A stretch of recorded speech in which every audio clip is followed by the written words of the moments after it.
Hola, buenas noches. Buenas noches, gracias por venir. Esta conferencia se llama La vida es un cubo redondo, porque yo siempre he sido muy cuestionador de todo lo que pasa. Y en mi casa mi tío decía: Marcos, deja de preguntar, porque preguntaba todo el tiempo. Y sigo preguntando, y sigo cuestionando. Esta conferencia va a ser para expresarles las cosas que me han tenido un poco inquieto, que no son tanto así como nos han enseñado, que no son tan cuadradas, no son tan limitadas, y que de tanto golpearlas, si eres inquieto especialmente, esas paredes se pueden hacer más redondas. A no ser que tengas en tu forma de ser la ley del mínimo esfuerzo. ¿Han escuchado la ley del mínimo esfuerzo? Esa ley del mínimo esfuerzo yo la escuché hace años, cuando un ingeniero me hablaba de cómo se comportaba el agua. El agua busca la salida por la ley de más fácil.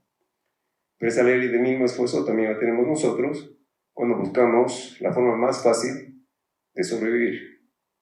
Buscamos las etiquetas, por ejemplo, que ponemos a la gente, es una forma del mínimo esfuerzo. Cumplir lo que nos dicen nuestros padres, sin cuestionar, es también lo mismo. Seguir lo que nos dicen nuestros profesores, lo mismo. Seguir lo que nos dice nuestra religión, cualquiera que sea, es lo mismo. Si tú tienes muy dentro tuyo la ley del mínimo esfuerzo, no vas a hacer absolutamente nada que te haga salir del cubo. Ahora, ¿estar en el cubo es bueno o es malo? No lo sé, depende de cada uno. Les voy a contar una anécdota de hace unos años.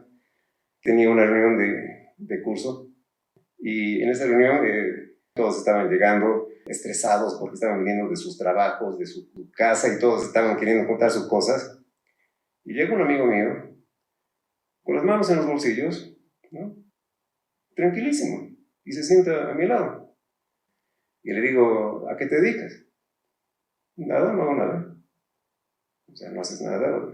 ¿Tú de dónde consigues tu plata para vivir? Bueno, mi papá me dejó unos departamentos y vivo de alquiler. ¿Eres casado? No, me divorcié hace años y no tengo pareja. ¿Y tienes hijos? No. ¿Y tienes algún proyecto, algo que estás haciendo? No. ¿Y eres feliz? Sí. Bueno, entonces eso me dio la idea de que hay otras formas de ser feliz, no la forma como estamos acostumbrados de que tienes que ejecutar cosas. Entonces, esto de que hay un cubo, el mínimo esfuerzo, es también sujeto a la interpretación. Esto que yo les digo es una forma como yo lo estoy viendo, de que no quiero estar yo dentro de un cubo, no quiero estar con límites de un lado y de otro lado. Ok, uno de los lados que voy a tocar es el lado de la familia. Desde que estoy en este tren de hacer cosas diferentes, desde el año 2018, empecé a escribir. Y empecé a escribir sobre, primero, personas individuales, y después se me presentaron historias de familias.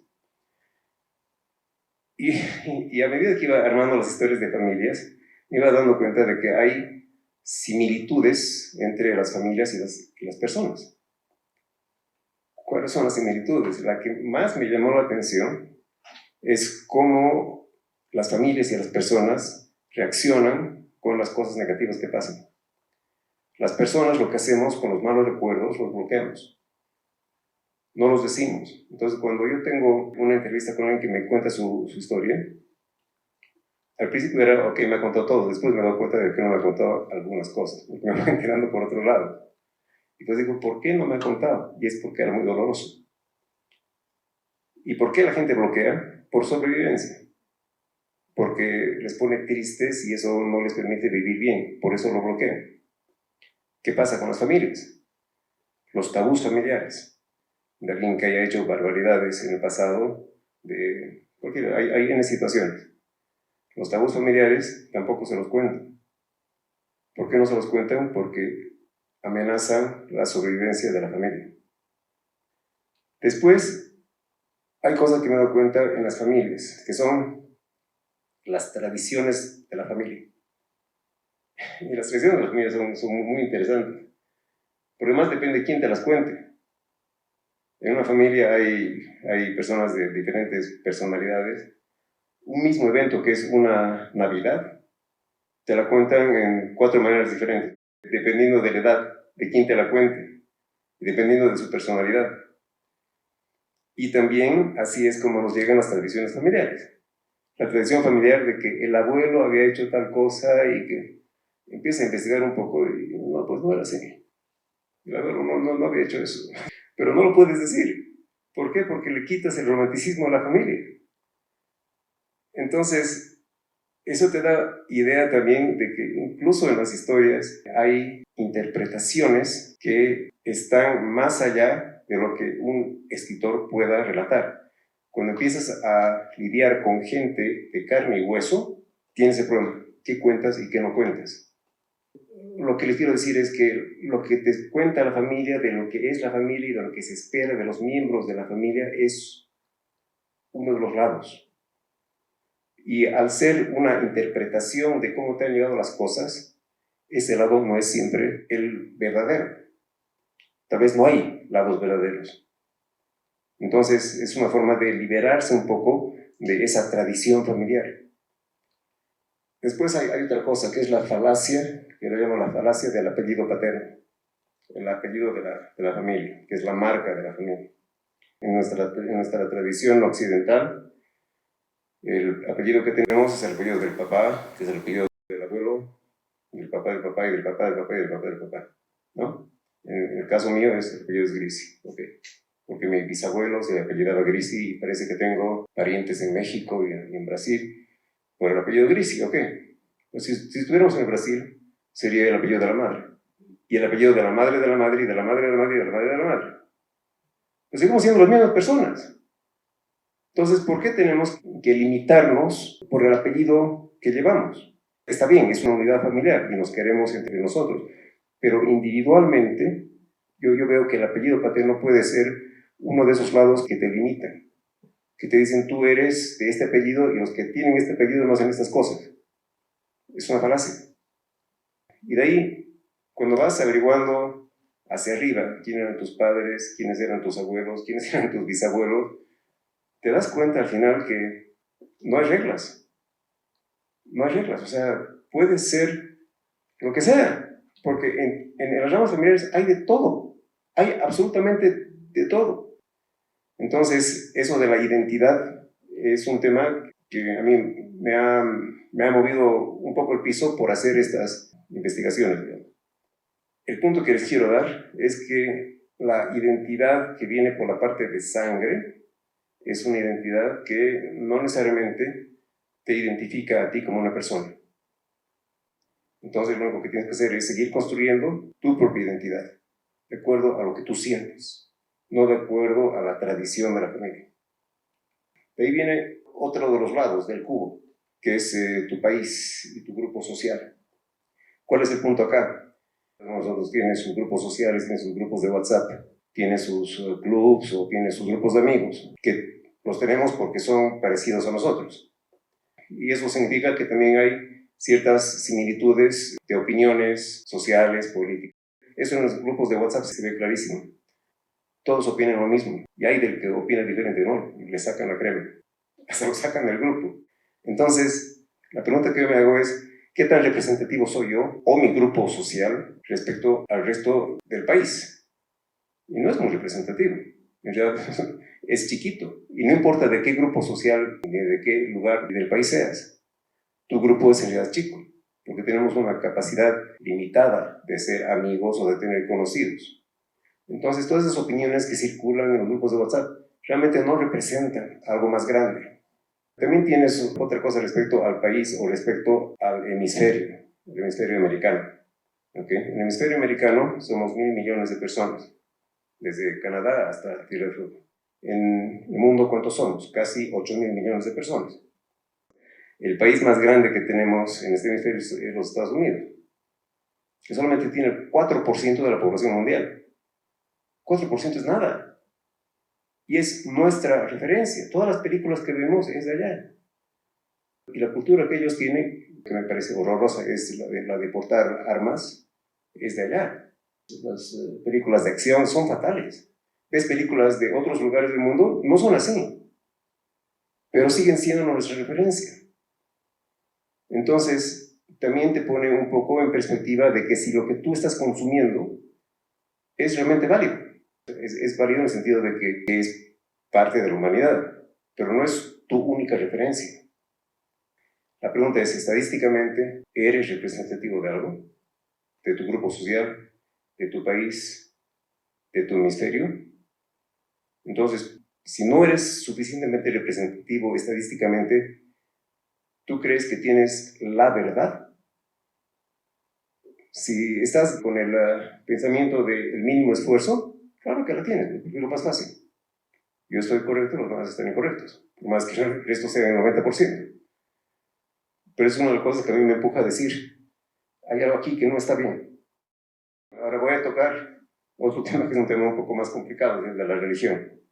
Cuando yo era niño, yo pensaba que Jesús hablaba español, y que Jesús y María también hablaban español, porque todos lo hacíamos en español. El Padre Nuestro en español, los matrimonios en español, la comunión era en español, todo era en español. Súper fácil, ok. De ahí vino una película fantástica, Jesus Christ Superstar, que me hizo ver de que también hablaban inglés, y además bailaban. Lo lindo de esa película es, aparte de la música, que ponían otros puntos de vista, no solamente el punto de vista de la Biblia, sino estaban poniendo el punto de vista de Pilatos. Hay una canción que Pilatos dice, ¿por qué a mí me han puesto en esto de tener que decidir el destino de este hombre? ¿Por qué la historia me está dando eso? Magdalena, que se pregunta si está enamorado o no, son cosas que no están en la Biblia. Y Judas diciendo, oye, yo soy el que tengo que dar el beso y traicionarlo, ¿soy yo? ¿Por qué yo? ¿Por qué no él? Y eso te hace preguntar, bueno, entonces la versión de la Biblia es una versión, digamos, impersonal, pero hay otras versiones, que son de los seres humanos que han participado en esa historia.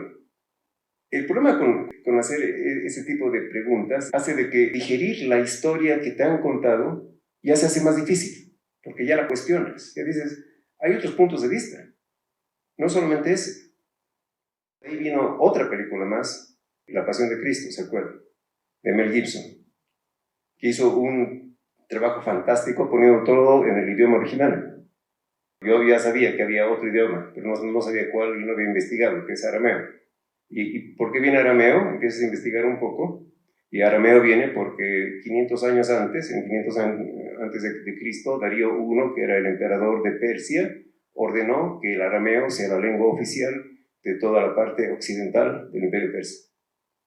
150 años después, Alejandro Magno invadió desde Macedonia hasta la India, los barrió a toditos los persas. Y es así que el griego se hizo el idioma oficial de esa parte, pero todavía había arameo. Bueno, y después vienen los romanos con el latín. Entonces, te pones a pensar, Jesús entonces, ¿qué idioma hablaba? No, Jesús hablaba arameo, con acento de Galilea. Todas sus enseñanzas han sido en arameo. Según el pasaje de la Biblia, que dice que a sus 12 años estaba hablando él con los maestros, con los doctores judíos. ¿En qué idioma estaba hablando? En hebreo. Y de ahí, cuando le tocó lidiar con Herodes, todo eso, ¿en qué idioma hablaban? En griego. Solamente el latín era para cuando se comunicaban entre los principales poblados del Imperio Romano. Entonces empieza a preguntar, bueno, ¿cómo es esta historia? Son un montón de idiomas, hay cosas que no se dicen, hay diferentes versiones, y a eso se añade otras cosas que yo también me preguntaba. Por ejemplo, que era una dificultad que tenían los primeros cristianos, que ellos no reconocían a la cruz como un símbolo de nada. Porque pensándolo bien, la cruz es un instrumento de tortura. Y hay hartos instrumentos de tortura. Entonces, ¿cómo vas a crear un símbolo de un instrumento de tortura? Y algo que he hecho que ha sido muy interesante ha sido ver el Padre Nuestro. Me preguntaba, ¿cómo es el Padre Nuestro en arameo? Que era el idioma original. Buscas en internet y ahí hay gente que te da el Padre Nuestro en arameo. Entonces lo que hice para esta presentación, he bajado el Padre Nuestro en arameo. Lo he practicado unas cuantas veces.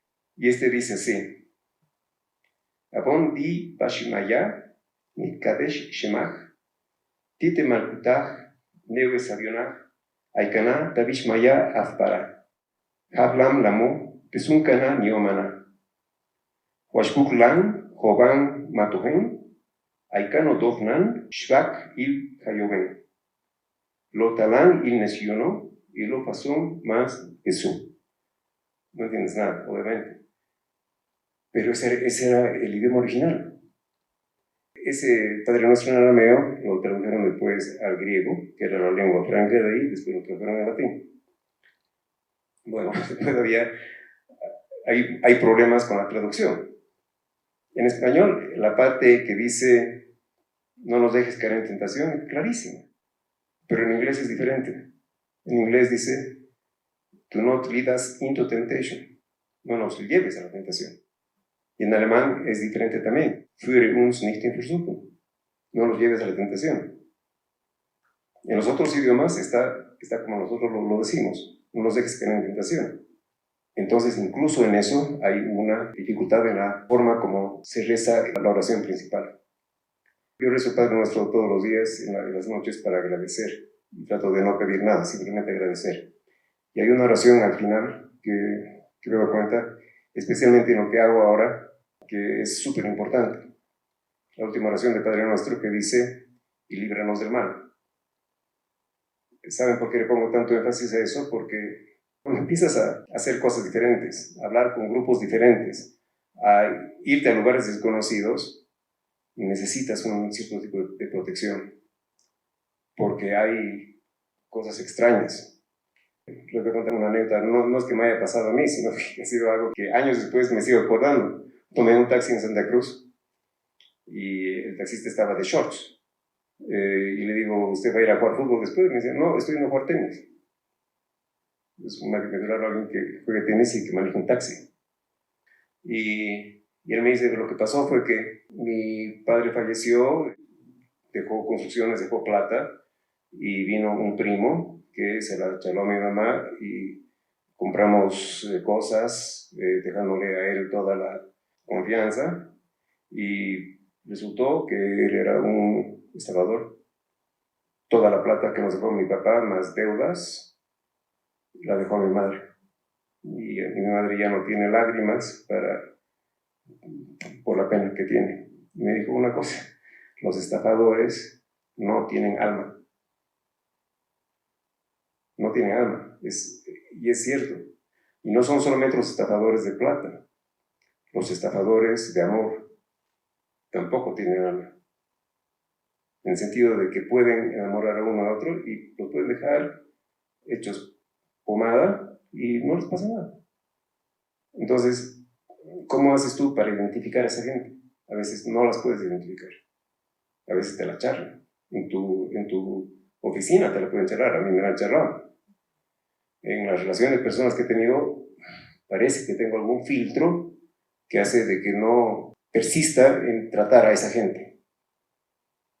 Pero en general necesitamos esa protección. Y además hay otra cosa que me he dado cuenta, que todos nosotros somos ángeles unos de otros. No sé si se han dado cuenta de eso. ¿Alguna vez ustedes han intervenido justo en el momento exacto que alguien necesitaba? Y tal vez alguien ha venido en su ayuda justo en ese momento. Y no era por una gracia divina, era una persona, nada más que una persona, que justo vino en el momento exacto. O esa persona evitó que hagas algo, que pudo haber hecho daño a alguien, o que te pudo haber hecho daño a ti mismo. Y hay otra cosa más sobre la religión, igualito que les he comentado sobre el país y sobre los porcentajes, si eres estadísticamente significativo, en la religión pasa lo mismo. El 33% de la población mundial sigue a Jesús, con muchas divisiones que se pelean entre ellos además. Quiere decir que el 67% no lo sigue. Algunos ni siquiera han escuchado hablar de él. El 25% es musulmán, sigue el Islam, al profeta Mohammed. Y hay un 12% que son hindús, y solamente un 0,2% son judíos. Si solamente el 33% sigue a Jesucristo, entonces, ¿por qué tenemos que tener nosotros la verdad absoluta cuando hablamos de religión? Cuando te dicen, La palabra es la palabra y es solamente la Biblia, y es la única palabra que existe. No es. Hay otros libros sagrados. Hace no mucho, por primera vez en mi vida, he agarrado otro libro sagrado, que es el de los Bahá'í, porque me interesó y fui a una reunión. Y les digo, es un sentimiento extraño, porque estás agarrando otro libro sagrado. Y en esa reunión leímos pasajes de ese libro, y eran lindos pasajes, que hablaban cosas lindas. Quisiera, alguna vez si tengo el tiempo, y estudiar el Corán, el Torá, el Gita, y compartir con ellos, y alimentarme de ese espíritu común que todos tenemos. De esa manera estaría un poco rompiendo esos límites que tengo. Con eso llevan 3 de estos límites que les he hablado: la familia, tu país y la religión.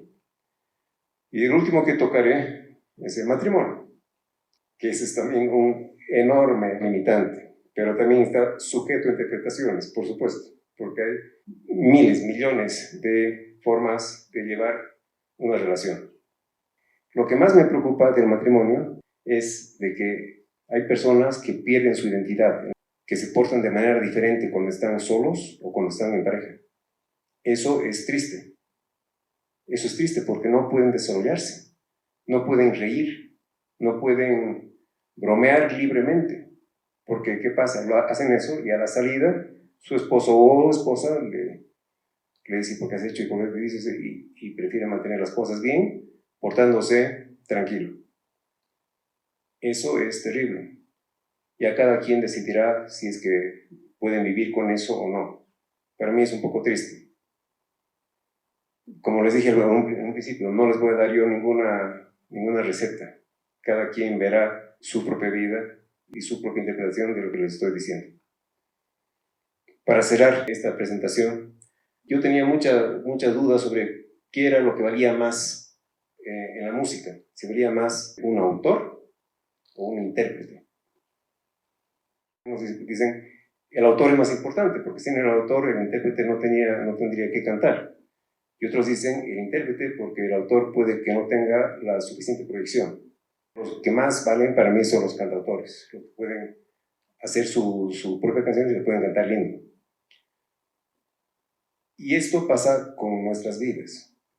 Es la forma como yo lo veo. ¿Quién es el autor de nuestras vidas? Es el que nos ha creado. ¿Nosotros qué somos? Nosotros somos los intérpretes de nuestras vidas. Nosotros decidimos las notas que tenemos que cantar, en la forma que queremos cantar. Alto, bajo, con alegría, con tristeza, con emoción, apagados. Pues nuestra interpretación. El mensaje final que les quiero dar es que interpreten su vida de la forma más bella posible, de la forma más clara, de la forma más alegre. Sean buenos intérpretes y honren la creación que les han dado. Es todo. Gracias.